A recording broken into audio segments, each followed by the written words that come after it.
Pemirsa pengerau Nataru kepasti kayang wawasana ring pengerau wisatawan ke Bali. Anutin data saking Kementerian Perhubungan, rute nuju Bali ngelintangin Bandara Soekarno-Hatta. Wantah destinasi domestik utama sani kuningin ngadol tiket pinih akeh, anutin koentenan penumpang dalam negeri. Ingi punika 16 talian tiket penerbangan.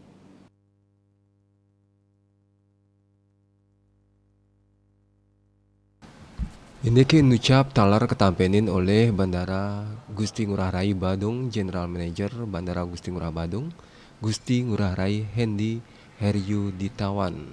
Mausang pai katandane, mapidabdab ring sejeroning penincapang kawentenan penumpang, tapi malih galahi mangkin sapisanan ring pengerau masa libur sekolah.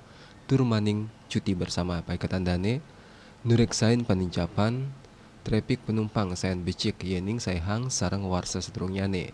Kantos Nataru ne mangkin pai ketandane narkayang pacang wenten penincapang penumpang kantos ayutan diri penumpang saking warsa sedurungyane. Maninin inik kawentenan penumpang rauhe mangkin dane ngawadarang. Sampun wenten penincapang harian.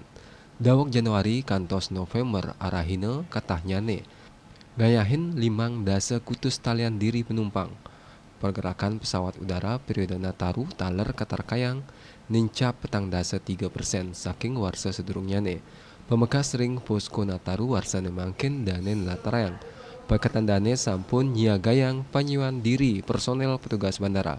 Tiosang posko terpadu sane magenah ring terminal domestik mewah internasional taler kasiagayang posko keamanan ring genah geranjing kendaraan sane nyarengang institusi TNI Polri, Parwata Bali Pos.